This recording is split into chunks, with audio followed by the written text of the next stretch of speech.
Welcome back to the Florida band. Oh, sorry.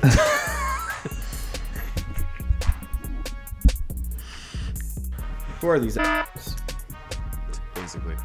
Welcome back to the Florida Band podcast. How's everybody doing? You know why you're here, baby. I'm good. I'm tired. My MPA's done. I'm so tired. I'm tired. I woke up at 5 this morning for a gig with my band. What gig? We have, there was a 5K in memory of one of the people that passed away at Stoneman Douglas. And they extended the invite to us for a national anthem performance. So we went, did our thing and super chill, but had to get up at 5 so I could be there, by 6 o'clock, 6:15 to, make sure kids weren't, just walking around everywhere. But then I found out that if I had stayed in the same parking lot that I parked in, I would have been stuck there for another 2 hours after our gig was over. So I had to move, and park across the street. And then, it was fine. I'd do it again. I'll put it in our calendar for next year. Was it the whole band or just the marching band? It was a volunteer basis just because it was, number one, it was late notice. And number two, it was early on a Sunday morning. So I basically said, hey, I'll buy you guys breakfast I'll get you guys donuts if, you go. And, we're doing this for a good cause. But, we had a few kids that were, one of my snare drummers was like, he brought the idea to me, and his mom also brought the idea over to my admin, and they were like, yeah, let's do that. So he was, he has a good group of friends that always like to do the performances together if they're voluntary. So we had a group of like 16, 17 kids that went, and it was actually really pretty well, in terms of instrumentation, it was pretty well organized. So they lucked out that way. But yeah, it was good. Kids did their thing, and I told them it was their last performance of the year for marching band, and they kind of were like, oh, okay, we'll do it. Yeah, that's awesome. So, and it was good.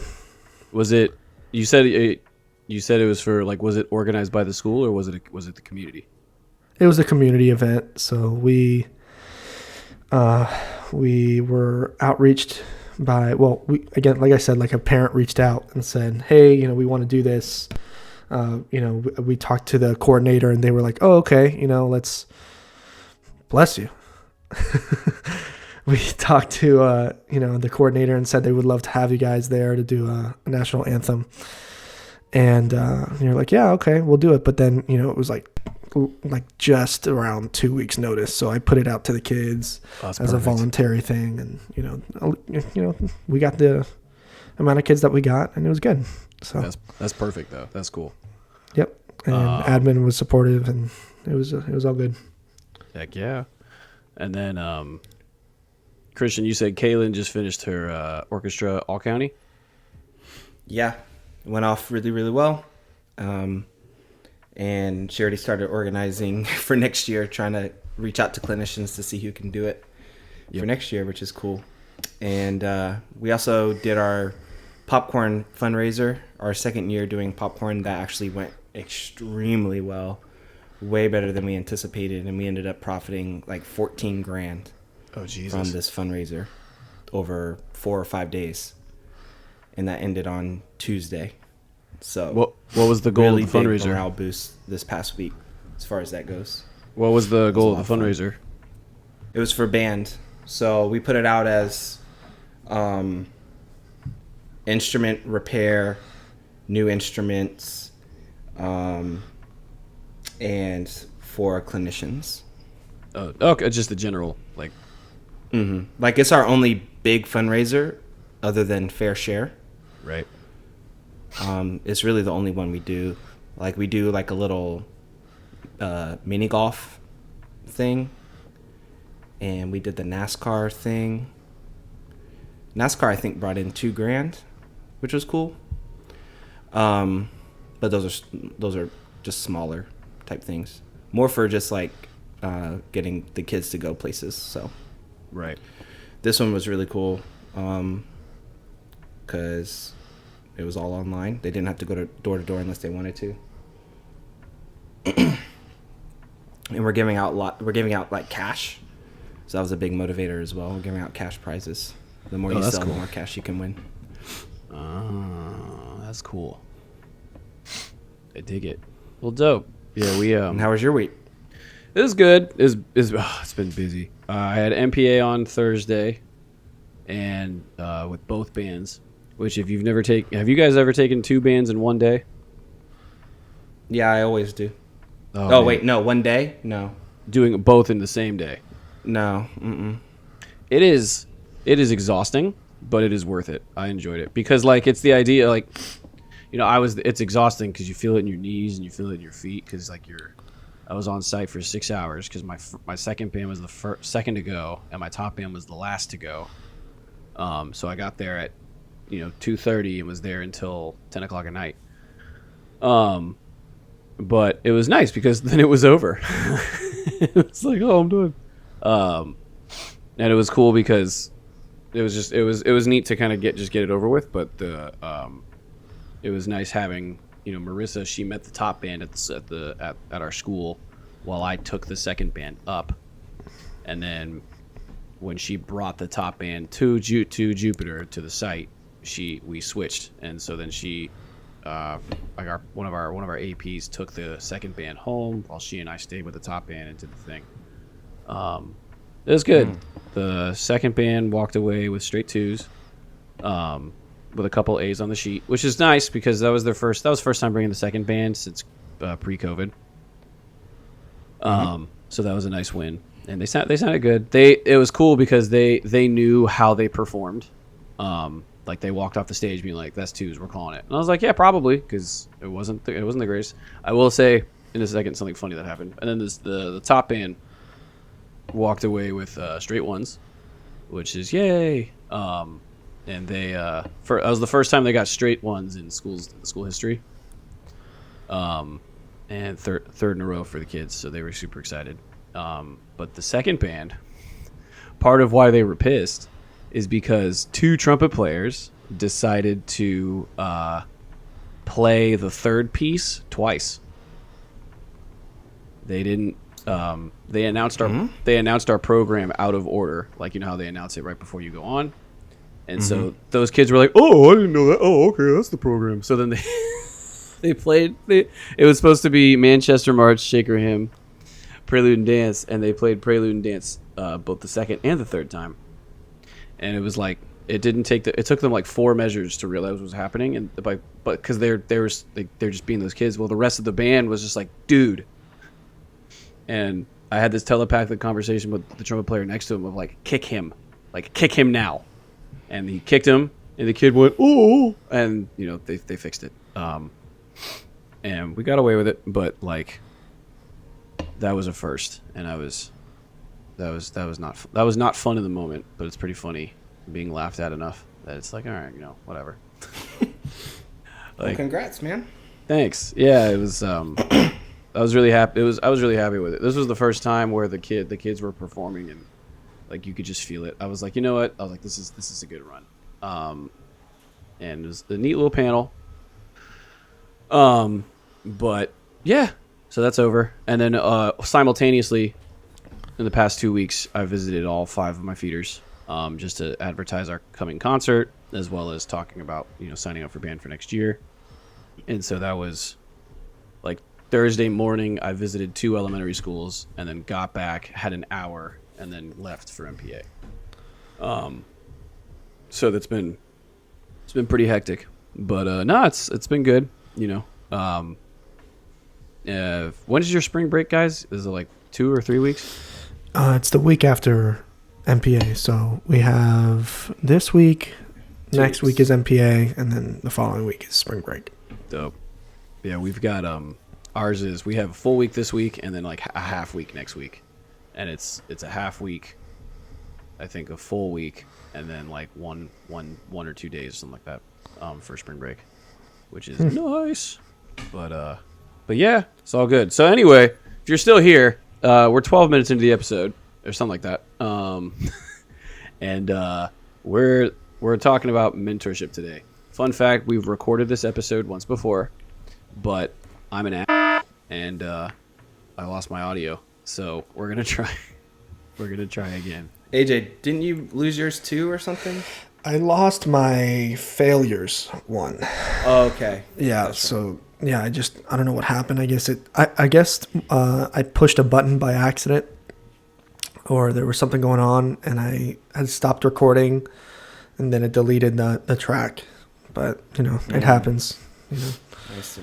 But yeah, so it's and I just I had no excuse. I haven't been downloading the files as a GarageBand file as a backup. So like me, right? So and then it didn't.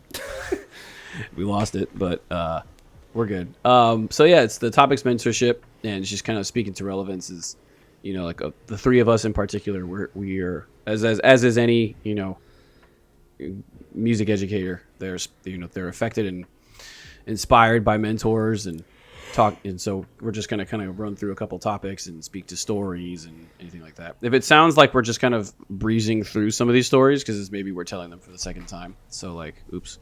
But yeah, no, it's mentorship. The first question for both of you is, why is mentorship important, gentlemen? Why is mentorship important? That's a good one. 'Cause, Christian, I don't know. The first thing I think of is community. Yeah. And tradition. Keeping things alive. And helping each other out. That's what I think of. What about you, AJ? Yeah, I think whenever I think about mentorship, I think about the ways of the ancestors. It's just we have such an especially in this time that we're living post COVID. It's important that what we're doing is kept alive. A lot of times we can feel like it's looked over. And it's kind of second class to a lot of things that go on in a daily school day. But I feel like when you have a good mentor, progress can be done when they keep you accountable, when there's a sense of transparency, and when you really focus on the things that enhance your skills and enhance, the craft of what we do. So it's extremely important. It's extremely important because, it kind of takes the weeds out of, what we do. And sometimes, it actually, it does the opposite. People will go through mentorship and realize that it's not for them. So, right. And that's also important, not only for, the kids' sake, where they have someone that really wants to be there, but also for the people that, realize, hey, this isn't for me, let me do something that I want to do. So I have, I know several people that, went through their internship and they were being mentored by, my mentor that just realized it wasn't for them and they completely changed career paths. So it's important in multiple ways. I dig it. I think my answer is probably you don't know what you don't know, but somebody does. Mm-hmm. And the only way to do it is to ask. That was a really good answer, AJ. I like that. That was super deep. It was good. Do you guys? Oh, what's up? I was gonna say, you don't know what you don't know, and really, it's good to be a lifelong learner. The best teachers are always learning. Yeah. And keeping that open growth mindset, especially, and not even growth mindset as much as just the open mind of it doesn't matter how long you've been doing this. There's always something to learn from somebody. Mm-hmm. Especially as you get older and you don't know how to use a computer, and then the 29-year-old shows up and says, "This is how you use it," and then you go, and because you're 70 years old, and go, "Oh, right." But right. I'm not citing any specific stories to anybody, so I promise, no way. But AJ, you were about to hit on it with who are our most notable mentors, where they're from, background, where y'all met. What's the story? Well, I guess I'll take point on this one. Well, I met my mentor when I was in 6th grade. He was my middle school band director, and it kind of really, starting at that point, I went through 6th grade, started on euphonium, and by the end of the year, I was one of those kids that thought that, I was learning songs from my ear. I was, whenever soundtrack, it's so funny. I have a very vivid memory of, and I'm getting off topic here, but I have a very vivid memory of playing NCAA football for Xbox 360, and all of the college fight songs were on there, and I would figure them out on my euphonium, and I would come in the next day in class and try to play them, and my middle school band director would be like, "Oh, that's pretty good, actually." Like you figured it out. And I remember distinctly that at the end of the year, I felt like I had learned it all. And I came up to him, and I guess I had felt like a little bit of guilt, where I'm Cuban, but no one would really know that I was Cuban. We forgive you. We forgive you. Yeah. It's okay. And I didn't really speak any Spanish, and so I thought that taking Spanish would project me forward in that learning process. And so I wanted to switch out of band after 6th grade. And I gave my course card to my band director, and he goes, "What the hell do you think you're doing? Like, what are you doing? You can learn that shit at home." So I was just like jaw on the ground. I was like, "Okay, what do I do?" He goes, and he just signed my course card for wind ensemble. So it was like a pivotal moment where he gave me that level of trust that, that I was knowing what I was doing. And from that moment forward, I just went, I just dove straight in, and it just very quickly became my passion. So I think that, I've had multiple mentors, and even right now, with, Christian and Kaylin, just being so close in proximity, them helping me out ever since I've gotten here. But that person for me, my middle school band director, was Edgar Rubio. And we've talked about him before a couple times. He actually did both of Christian and I's pre-MPAs. And, he's a very special person to me, at least. He kind of is a second father.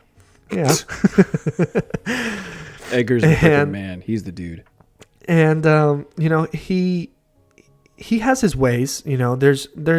There's always going to be, differences in our teaching styles, but I definitely derive a lot of what I have in the classroom from him, especially classroom management and expectations being upheld in the class. Right. But yeah, he was very impressionable on me. That was correct. Life-changing. Yeah. It was just one of those moments, he made that decision for me, pretty much. Like I shouldn't say that. He made me realize that this is what I was meant to do, whether that was performing or music in general, but he definitely made me realize that. So, something so small as a course selection sheet, not being signed or signed here and there, that can be really pivotal in a mentorship process. And at that time, I guarantee you, he didn't even know if that was gonna, bear any fruit. But, and even through my internship, here I am. And what was so funny, and I've definitely talked about this before, but I won't talk a lot about it. But I was actually supposed to intern with Steve Rivero at Flanagan High School, and then in 2019, he got the job for Stoneman Douglas. And being that, even if he was a veteran teacher, you can't have an intern when it's your first year. So I was left 2 weeks before my internship without a intern teacher, and he kind of stepped up to the plate, and he's like, "Look, I know you're not supposed to intern with me," and he kind of appealed to Steve Kelly, who's our internship coordinator at FSU, but he was like, "Yeah, sure, it's fine. Let's go for it." And that from that moment when I got there, it was like, pedal to the metal. He didn't give a here we go, Kaylin. He didn't give a about anything. Ooh, he said it. He said, okay, sorry. He didn't give a about how how I was doing or anything. I mean, it was like 30 seconds in, like, hey, how's it going? Da da da da, and then we dove straight in. And I think that's what I needed. I needed a little bit of a wake up call. I just did not. I wasn't ready for that, and I think for the first month I was really struggling. And if you talk to him, he'll say the same exact thing. But by the end of it, it was through and through what I needed. I needed a wake up call. I needed someone to not sweet talk me, or I needed someone to beat me up a little bit. I'm just someone that's him. That's his thing.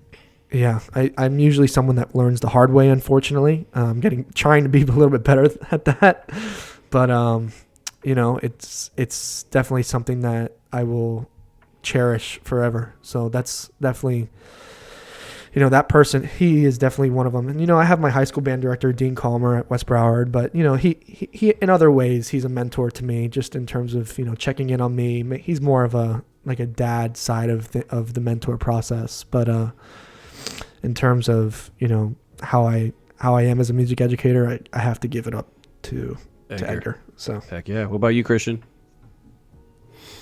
I can't really name the number one. There's just different people at different seasons of your life.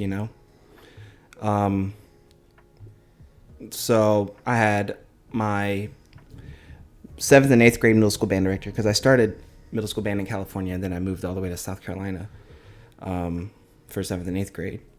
And the band director I had in California, he was cool, but he was a guitarist and was a big performer in the Bay Area.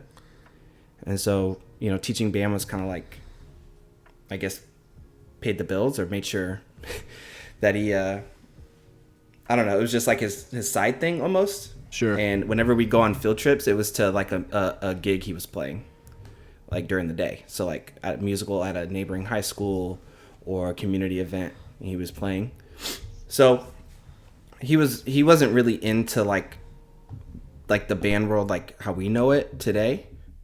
And I didn't really know that was what band was like until I got to South Carolina. So, Miss House, my middle school band director, 7th and 8th grade, really opened my eyes to that and got me into auditioning for honor bands. And then she understood the home life I was dealing with and was always there for me and would give me rides if I needed, or would reach out to my mom if something was going on. If I felt like I couldn't ask for something for band or a registration fee for this or that, thankfully she did that stuff for me, and things would just kind of miraculously show up for me.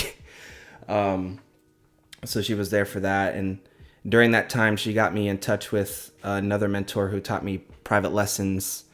And, I was sitting in all county band my 8th grade year, and this older lady who is kind of, how do I describe? How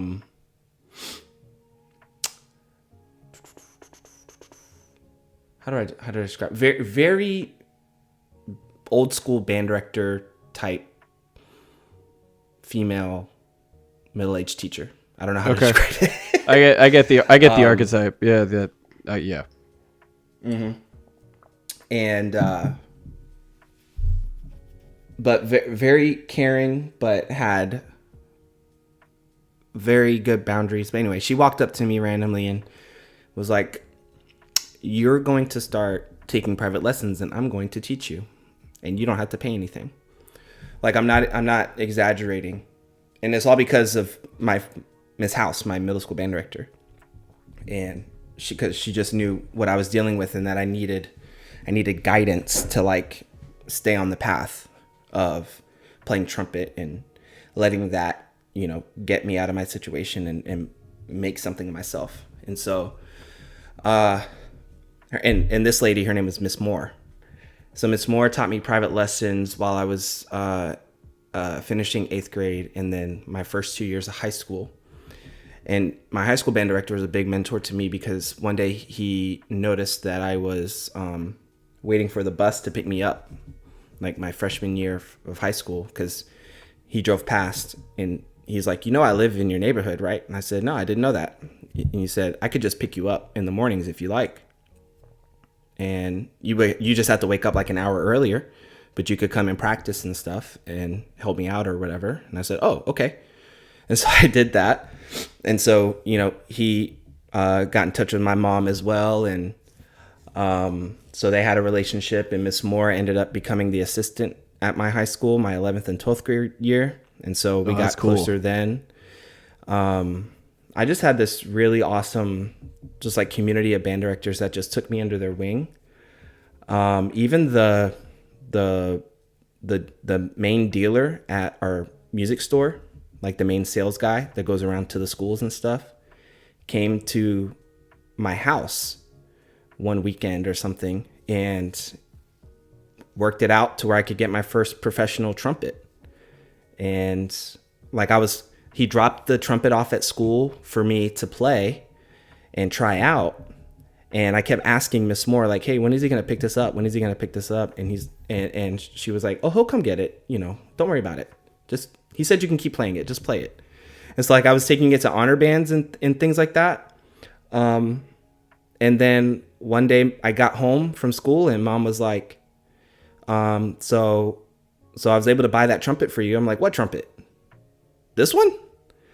And she showed me like the receipt and stuff. And I was, oh, okay, awesome.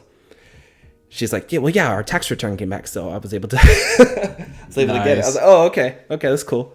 But I think they work something out, like how does a music dealer just come to your house, Right. That's so special, dude. But that's all thanks to them. And then, I didn't have to pay for private lessons with Miss Moore. She would come pick me up and I go do yard work or like paint or hang up pictures, or sometimes she'd bring me to the band room and I'd do like the music library, or I'd clean or something. And like in between doing that stuff, she would also teach me while I was there. So like we'd have like a 1 or 2 hour trumpet lesson, which was really cool. And that's kind of how I earned my keep in that regards. And then my high school band director, Mr. Campbell, took me to my first college audition, to the college that he actually attended. And so like those were my people.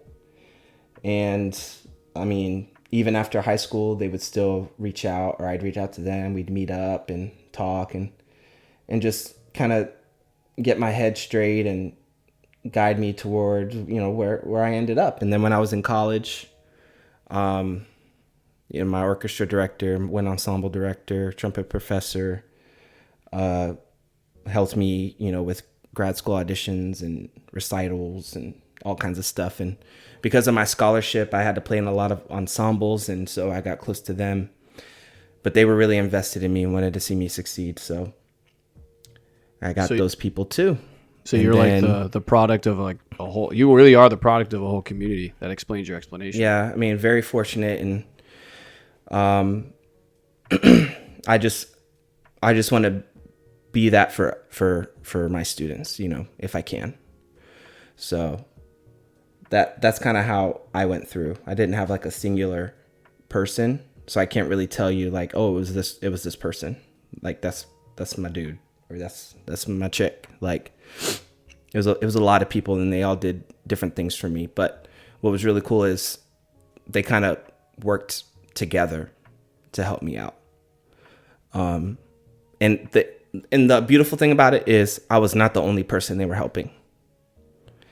They were helping out a lot of people, and so just very lucky, and fortunate. That's awesome, dude. Like, yeah, you're like the product of a lot of chances taken, and you just were able to take advantage of all of those wonderful people. That's so cool. Like it's because it's like a lot of times people have like 2 or 3, but you've got like there was this person. You're right. It's like at every stage of life, you've got someone to just kind of light the path. Yeah, I mean, I feel like there's so many people that will get opportunities like that and then just let them slip through their fingers. Like that whole like, yeah, I got you your trumpet. Okay, cool. Like there's some kids out there that will just like take that for granted. Like I know for a fact. Oh, sure.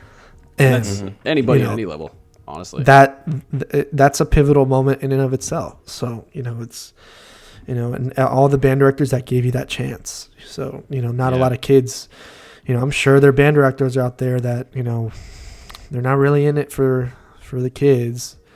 But, when some of those band directors come along and they give that kid that chance, just like Rubio for me, it was pivotal. Yeah. I would say probably my biggest mentor is Poppy, Eric Mendez. And I actually saw him. He was a Southside judge for our middle school MPA this past week. So I got to see him. Marissa and I got to have dinner with him on Friday, and we had breakfast with him on Saturday because his hotel was actually across the street from our house. So Christian, you know where we went for breakfast. But, you know where. Oh, they got some good bagels. They got some great bagels. Shout out to Brooklyn Water Bagel. Please sponsor us. BWB. I have big wet butts. But so Eric Mendez was probably the biggest guy. My relationship to Eric is very similar to AJ with Edgar. My older brother was in his band, and I saw what a great experience he was having, so I wanted to join band. And then it was cool because I was never the kid that took private lessons, but I just liked playing. I just enjoyed playing all the time. And Mendez, I guess, saw the work I was trying to put in, and was kept affording me a bunch of different opportunities for trying to audition for all county, trying to audition for all state, and was always taking an interest. And then, we never lost the connection when I went to Winter Park High School, because as one of the feeders, he was always around. And then, I was really lucky, going to UCF, which was just down the road from Maitland. He would always invite me over to just come in and watch, and just kind of, as my perspective of band changed, as all of ours does, as you go from being in the ensemble to the other side of the podium. He was constantly having me brought in just to watch, do a sectional, work a piece, and just kind of constantly probing me for questions and shaping my thought process in terms of how I think about what I'm doing. And then, especially once I became a teacher, he's been absolutely instrumental. Like, I think, I call or text him, once every couple of weeks, just to kind of pick his brain about like, oh, what piece should I play? Or, I've tried this piece. What are the pitfalls? And, how did you achieve X, or how did you achieve Y? And he's always been so open. It's to the point where like, he's almost like a second father. Cause he's known me for, 66% of my life. And has just been able to be a steady presence as an educational mentor. It's been really, really wonderful having him around. And now that he's retired, I'm sending him now that he's retired, he's a little bit not as busy. So I'm sending him recordings, and constantly, I'm always asking him where he's judging, because he always comes down here. Whether he comes down for Broward, or he comes down for St. Lucie County, or he comes down for our district, he's always around. And so I'm always just like, every chance I have to pick his brain for something, I'm going to try and grab as many nuggets as I can. And he's always been really, really supportive. My other big mentors would probably be my high school band. One of my like 7 high school band directors, Francis Frankie, which is super cool, because I don't know how many band directors there are out there. Like, first off, in Florida, how many Hispanic male band directors are there is one question. And then the second question is, I don't know how many how many Hispanic male band directors there are who their biggest mentors are also exclusively Hispanic male band directors. Mm. You know what I mean? Yeah. Well, I think in South Florida, I'm meeting more and more down here in Broward. It's more common, which is cool and awesome. Yeah, but I think you're right. I mean, I believe Steve Rivero, same thing. Yeah, for him, it's so special because for example, I've got side tangent. There's a student in Marissa's band who auditioned and is going to UCF for music education, And I was telling him, the conversation of like, you come from a line of Hispanic male band directors. Like that is exclusively your lineage in terms of, until we got to college. Because I had Dr. Scott Tobias, who is not a Hispanic male band director, but phenomenal teacher nonetheless. And I was just like, like it's such a rare opportunity where like every mentor that I can call on for you is like you. They're like us. And I think you're right. It's probably more common down here in SoFlo than it would be like in Orlando or up in the Panhandle or anything like that. But it was just, as I was reflecting for this episode the first time, I was like, oh wow, like that's such a cool thought. And then even still, like my big mentor as a teacher now, the couple people who've been shaping my life and my teaching philosophies hardcore is Bill Castillo, who's another Puerto Rican band director. How often do you have him in? I can't remember. Well, he was serving as our brass clinician this year. But now, we were able to find another person for brass who actually lives a little bit closer, but now he's still on contract. I bring him in I'm going to be bringing him at least twice a month just to be in front of the band and help me co-teach and craft my thought process. But this year he's been in once a week every year. And that's been absolutely huge. Like he's right. Just the way he teaches, the way he thinks pedagogically about music education has completely evolved and transformed how I approach the podium and how I approach pacing and how I approach, preparation and my priorities in terms of and strategies for programming. Everything. He's been absolutely instrumental, and it's been a blessing to have that community along with Craig Denny and Larry and Mary Roser and other really big influential people in our districts. But like the two of them in particular, with Bill being such a huge shadow, and not like an intimidating shadow, but just a shadow nonetheless. Like, just knowing feeling his influence and how I speak to children now has been absolutely huge. And it's great because it started out as, official, older teacher speaking to younger teacher and punching him in the back of the head to, true friendship. And, like he was invited to mine and Marissa's weddings, and he got us wedding gifts, and, like we've cooked our families have cooked for each other. And, like he shows me pictures of his family, his grandkids all the time. Like it's such a positive relationship. It's been wonderful. And, so many stories, so many stories all the time. But I think we've actually eaten up two of the other questions. I think all of us talked about any notable stories.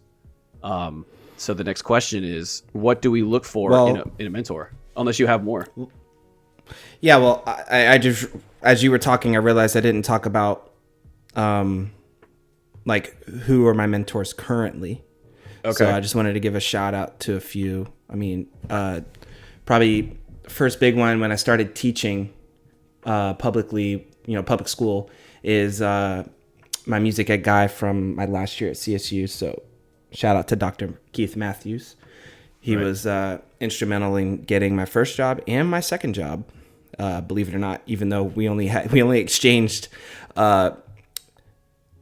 like 2 text messages back and forth the day of my interview at Westglades. He was basically like, do you remember what you did the first time? Right. I said, yes, like it was yesterday. And he said, just do that again. And I said, yes, sir. So big shout out to him, because he really reeled me back in. Like going into senior year, that was a scary time, because I could have gone like one of 3 directions: military band, grad school for performance, or teaching band in public school. So right. He reeled me back in, because I was just like lost. But shout out to him. Shout out to Josh Boyd, who kind of took me and Kaylin under his wing when we got to Georgia, or started teaching in Georgia. And he got us into the pass-offs that we use now, and has been there ever since. We still collaborate all the time. And then Dr. Poor, Andy Poor, who taught us,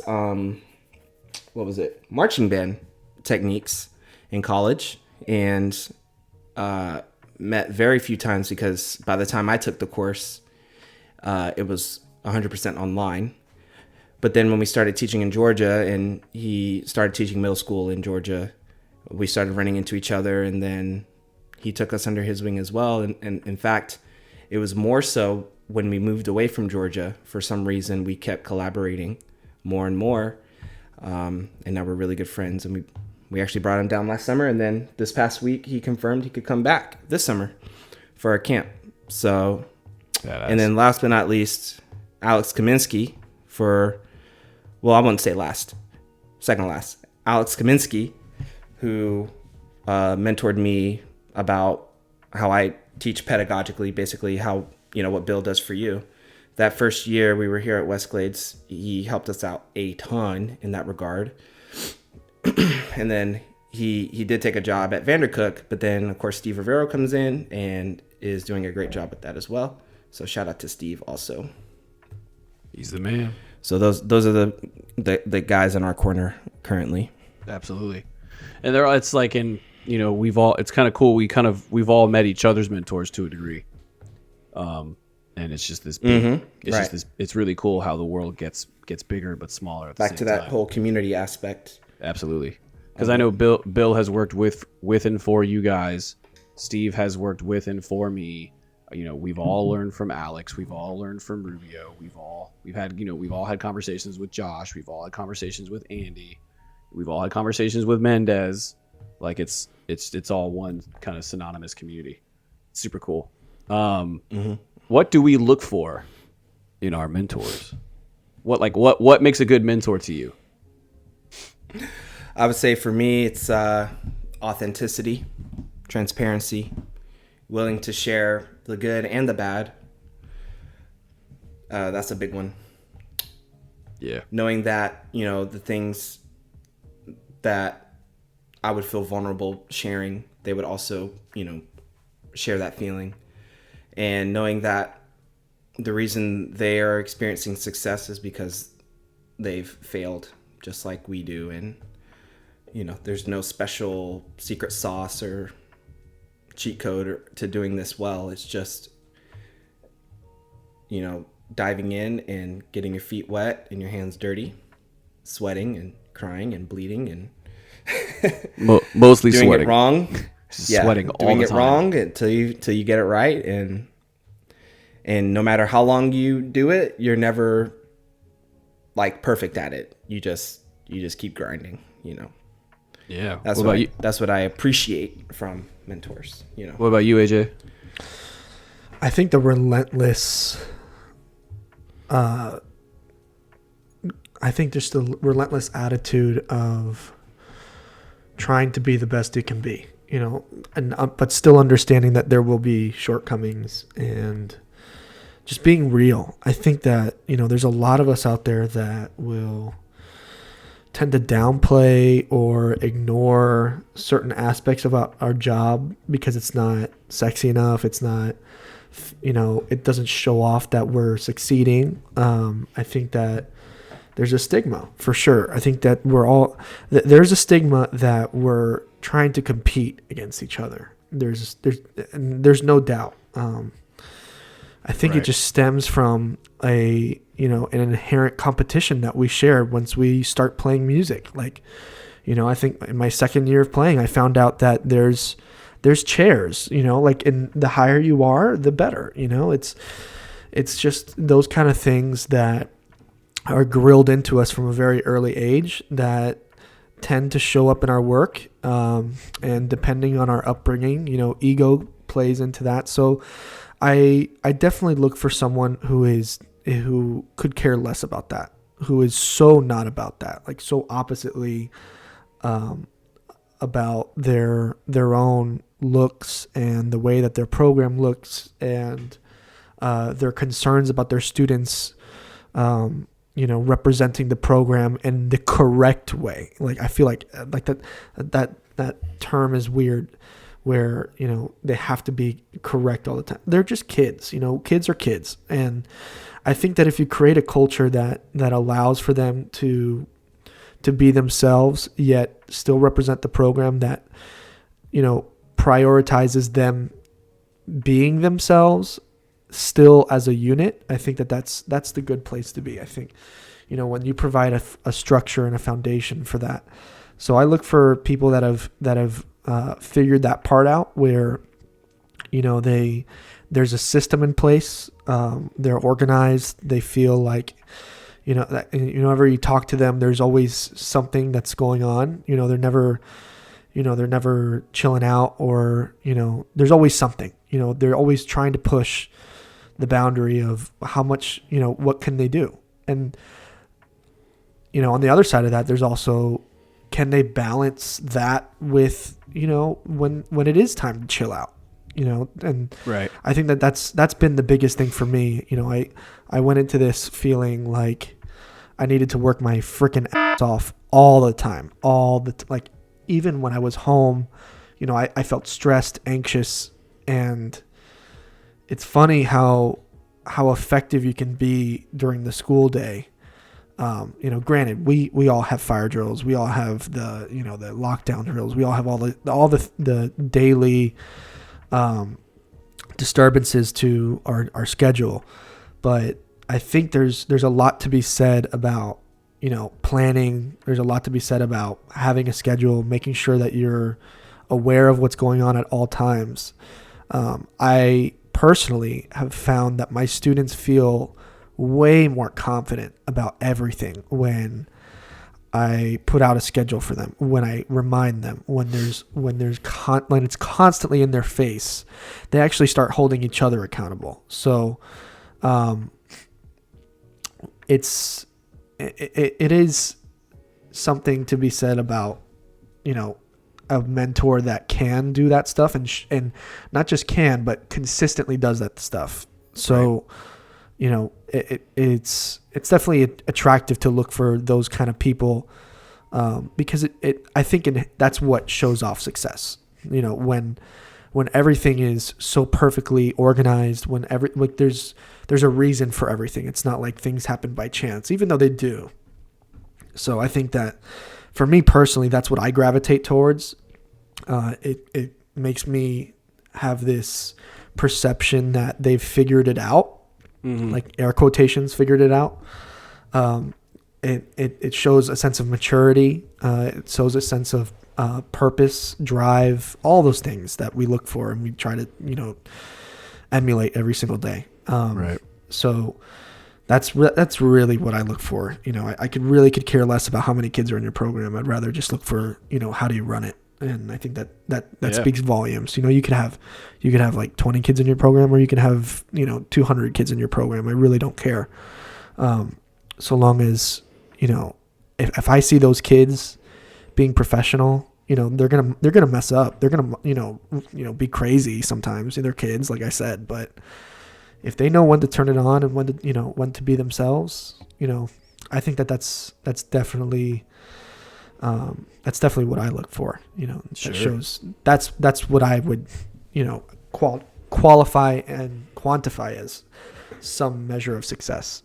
I would agree with both of you guys. I think the one thing that, in addition, I really like what Christian said about the transparency. I think that's a huge thing. Like what gravitated me towards Bill and Craig was that they were the first two people that I found down here that would, as good as they are, and as strong as they are as personalities and teachers, they were like, yeah, took me a long time to get this right. And yeah, I messed up on this. And yeah, that was really bad. And like just that transparency. But I think the biggest thing for me is availability, because there's a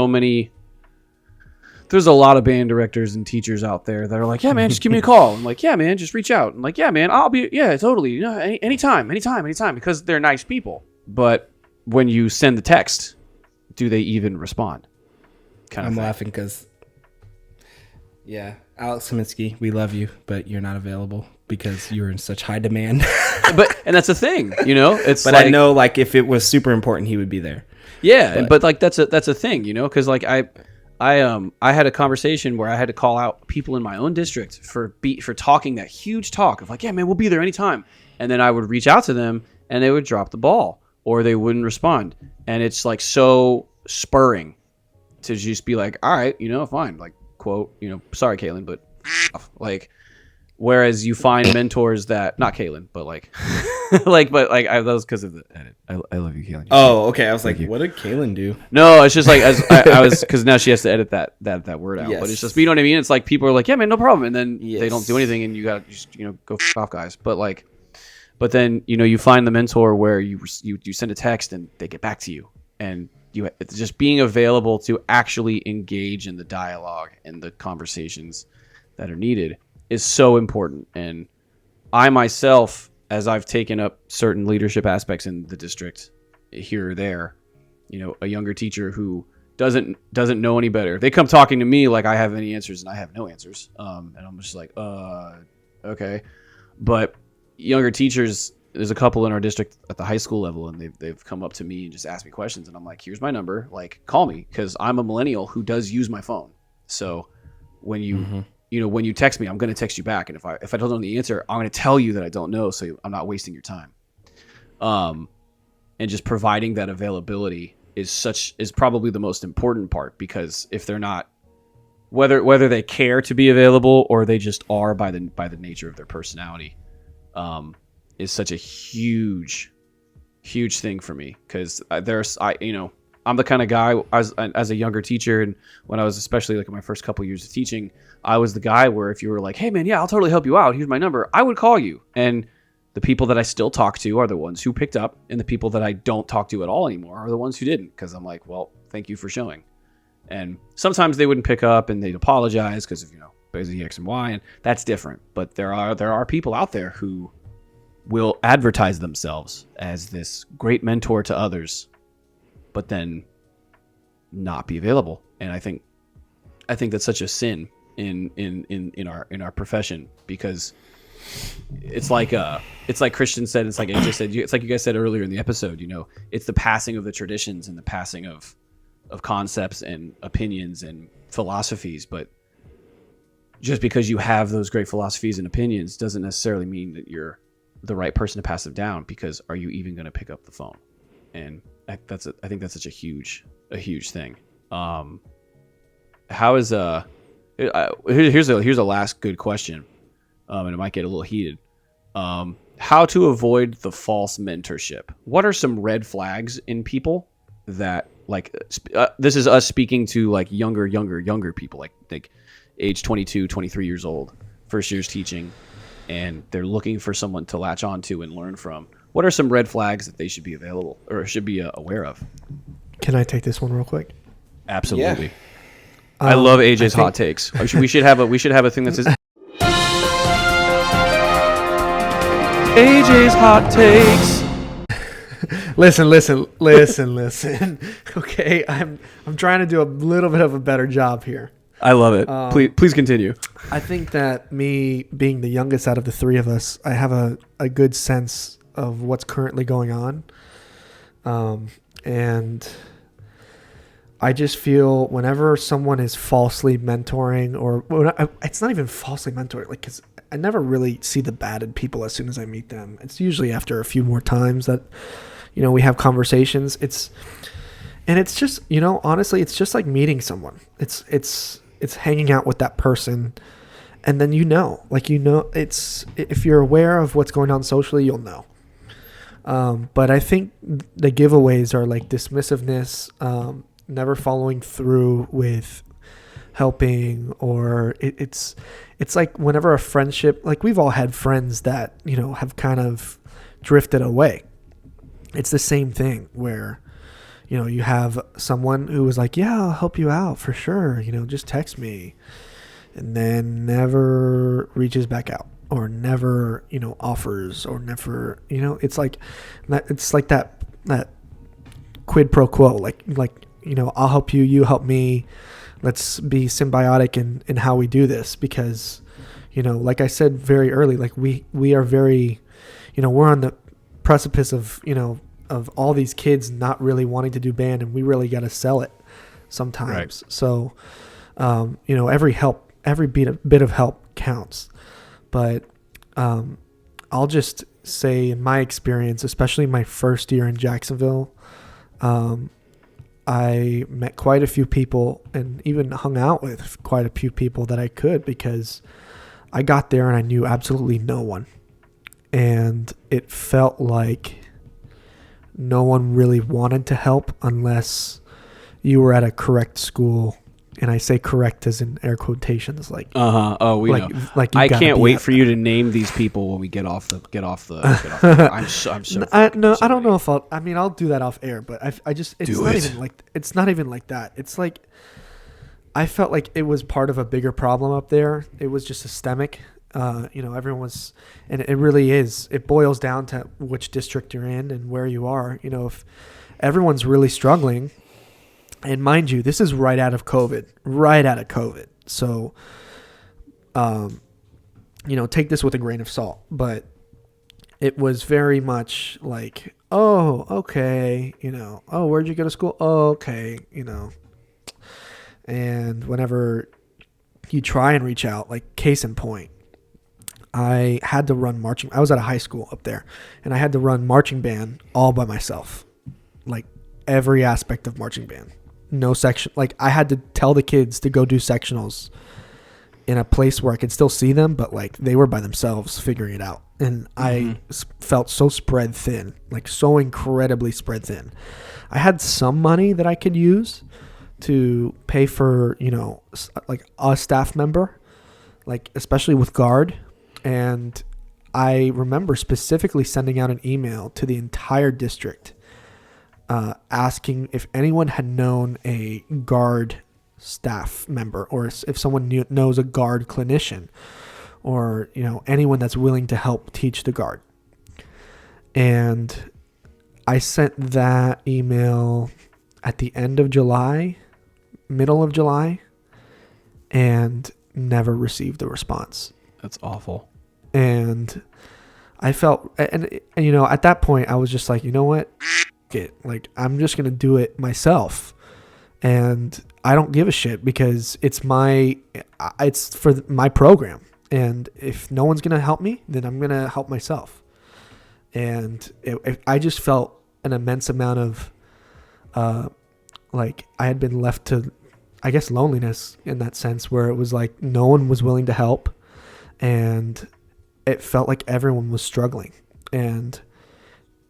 But in my head, I was like, okay, if everyone's struggling, then how are we receiving any help? Who's receiving help? Oh, the programs that are succeeding are getting help, and everyone else who's not is being left to die. That's what it felt like.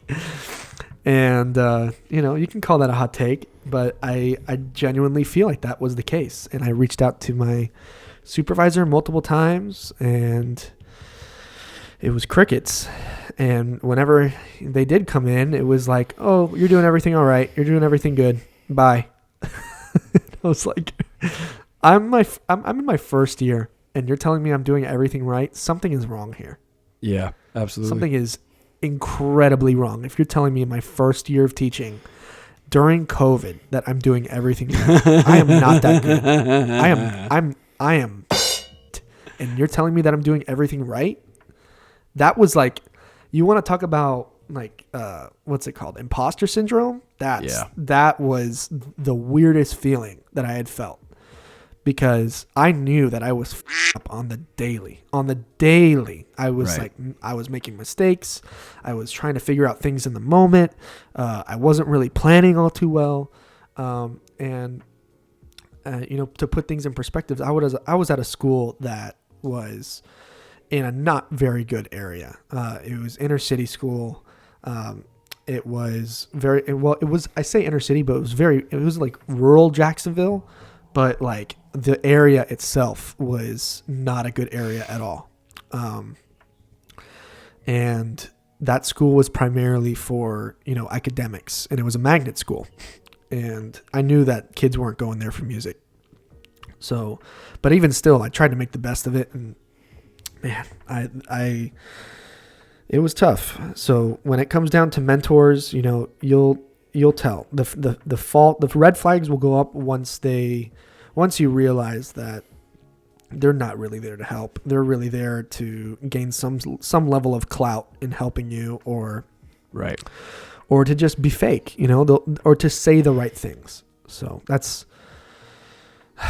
I could go on, but I'm gonna stop. Piggyback off of that. I gotta stop. I gotta stop. I mean, I have similar thoughts and comments. That dismissiveness, and that quid pro quo is so real. Like, and I think it's rooted in some level in narcissism.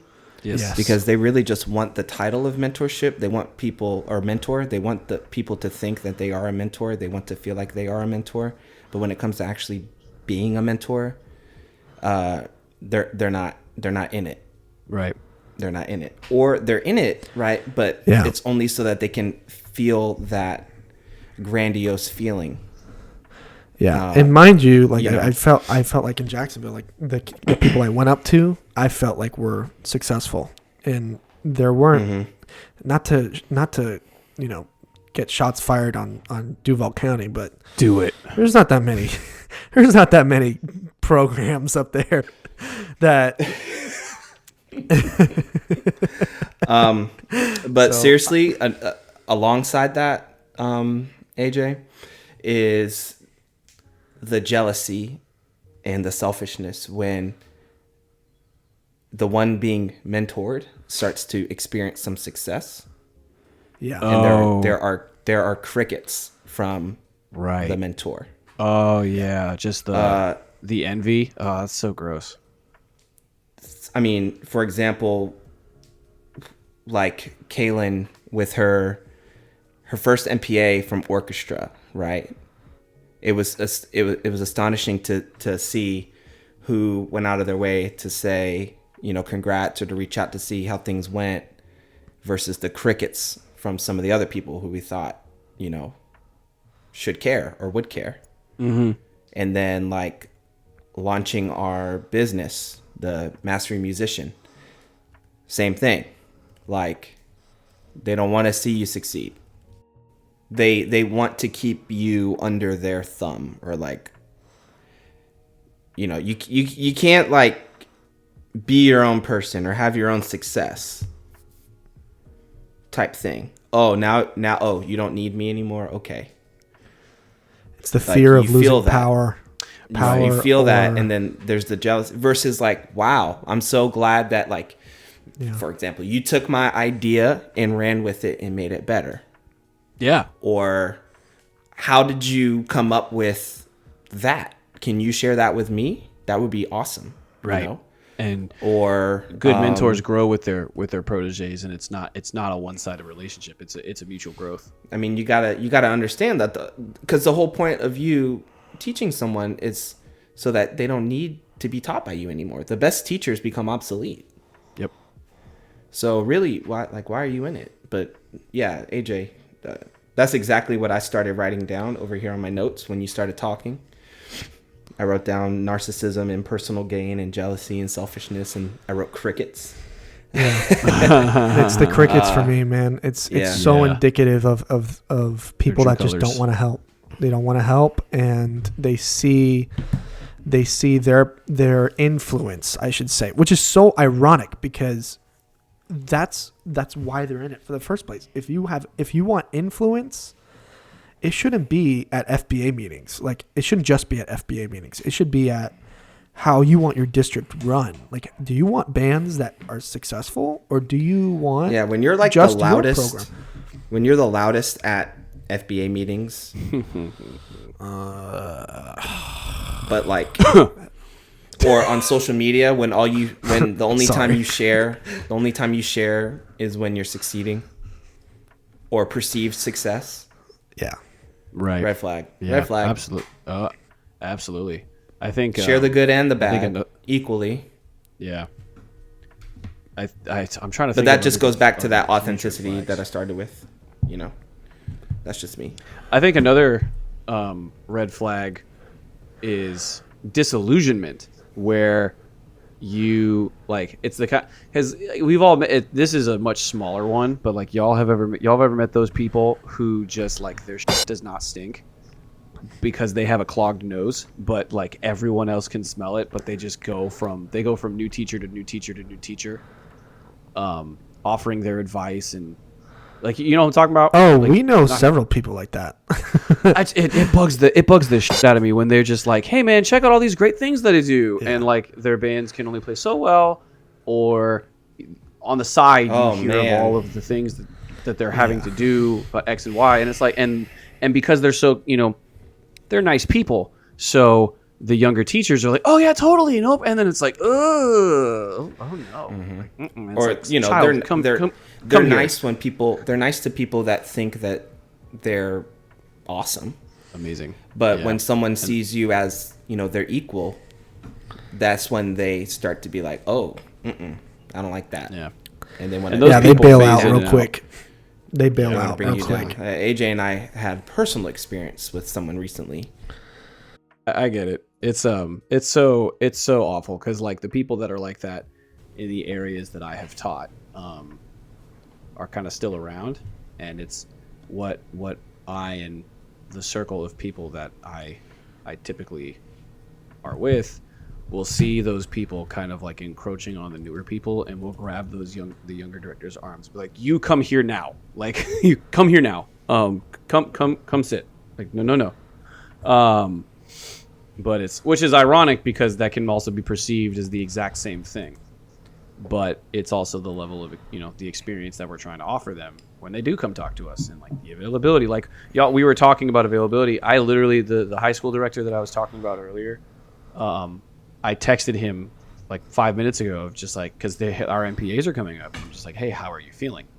You know, like there's nothing I can offer them pedagogically because it's the week of, but it's just at least maybe some tips on how to ease your mind and relax. And I'm just like, you know, how's it going? Like, are you okay?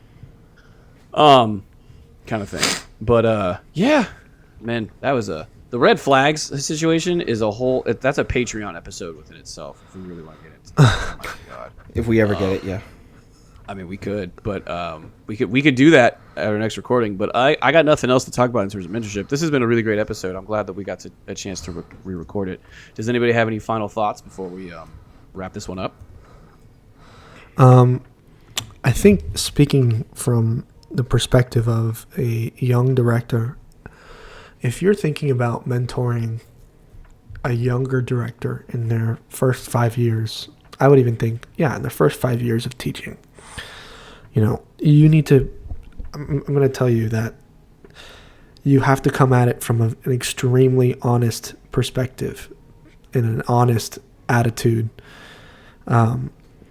You can't afford to not have transparency. Yeah. We look up to you in almost every facet. You are, in a way, and I'm speaking into the zeitgeist here of people that are trying to mentor. And this isn't just exclusionary to what we do, but in general, we look up to those people in almost every facet of what we do. So if there's any ounce of insecurity, any ounce of dishonesty, of any ounce of, egocentrism, just put it out there. Come at it from a point of cooperation. You know, you never know what young minds are thinking. You know, we teach them every day, and I feel like I learn something every single day from my kids. So why wouldn't it be the same if you're mentoring someone? So I think that instead of, coming at it from a controlled point of view, like where you're trying to control them into how you do things, if you open it up and you have that safe space to cooperate and you allow them to express themselves, that's where you're really going to get the best out of that mentee, I guess. You're allowing them to figure out problems by themselves while still offering your expertise, your experiences, and just allowing them to grow, not necessarily in a controlled environment. You know, I heard a quote once where the best way that we can allow children to grow is to allow them to do, dangerous things safely, let them think about what they're doing, and then, like when they're playing on the playground or whatever, if you watch them, you're careful, you're not going to hover because they're never going to learn. They're only going to learn to rely on you. And I think the same goes with what we do. If you hover and you are controlling, as soon as you leave or they leave, they're not going to be able to be their own person. And ultimately, that's what we want as teachers. We want our students to be self-reliable,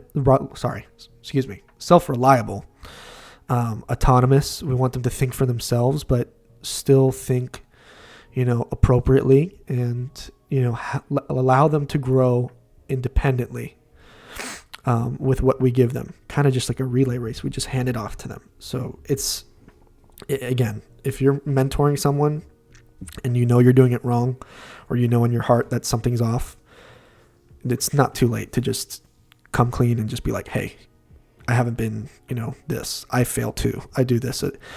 We would appreciate that more than any advice that you could give us on our problems. If you could just, be a human. And I think that goes a long way. Absolutely. Cool. Christian, any final thoughts? No, just beware of the BS. Yeah, man. Just beware of the BS and don't be the BS. Don't Absolutely. fall for the. Oh God. Don't fall for the. This turned from like a really awesome sentimental episode to like beware. No, I still think it is. But seriously, It's a great episode. It's a great episode. Don't fall for the show that some of these people put on. Just know what you value and know what you should value. And if someone comes along and says you should value something else, or tries to say that you should value something else, or tries to influence you to value something else, just don't fall for it. Proceed with caution, because sometimes they might be right though, but do proceed with caution. Proceed with caution. Yeah. My final thought is definitely, if you have found yourself in a mentorship position, to not, and this is probably one of the hardest things that I've learned as younger directors have started walking up to me for reasons I don't know. I have great advice on how to fart and get away with it. That's all I got. But in terms of, as you find yourself in a mentorship position, if that happens to you, the most important thing to do is, one, listen first. Don't just start spewing what you perceive to be great ideas. And then number two is only offer advice if asked. It's so easy for, it's so easy for there to be like a younger teacher who's just going through a problem, but they're not necessarily at the stage mentally yet where they're ready to receive new information and solutions. But you're like, I've been through that. I have a solution. Check this out. And it's like, bro, I'm still like really pissed off. Can you wait until I process what's going on, so I'm in a place to accept your feedback as opposed to just throwing it at me? So just be careful if you ever find yourself in that position, because I see that happening every now and then, and I get so cringed because I'm like, dude, like just let them process first. I think the last thing that we can say as well is, don't be afraid to check in on each other. That goes for everything. What's up Wednesday? I was about to say that. What's up Wednesdays? Thank you, Bernie Hendricks. We've been pretty consistent. We've been pretty consistent with that, but I think that we work too many hours. We work through too many problems, too many issues, too many stressful. Yeah. Shout out to Steve. He picked up the phone and called us yesterday, and I was like, first thing I said was, I've been meaning to call you. I'm so sorry. He's like, don't sweat it, man. Yeah. We did that too last week, working through, him coming out and performing, but that's really the bottom line. We got to check in on each other, look after each other, more often than not. And in some cases it takes some level of trying. It's not inherent. Sometimes we forget, and it's just, life is too short for that. So check in on each other, even if it's a quick text, no matter where you are. If you have I know I have a a few friends around the country. I have a really, really close friend that's teaching out in Texas, and we text each other not as much as we should. So I think right after this podcast, I'm going to hit him up and see how he's doing. Yeah, man. But a Florida Band podcast group hug to everybody. there you go. All right. Ended on a good note, Christian. Yeah. Good. Not doomy and gloomy. Take us out, B-boy. Which one's B-boy? You are, bro. Oh. That could be big boy, baby boy, whatever you want. Black boy? Black boy. That boy is a real black boy. Oh my God. Take us out. This has been the Florida Band Podcast. Thank you all so much for listening. Stay safe, be well. Until next time. Peace, baby.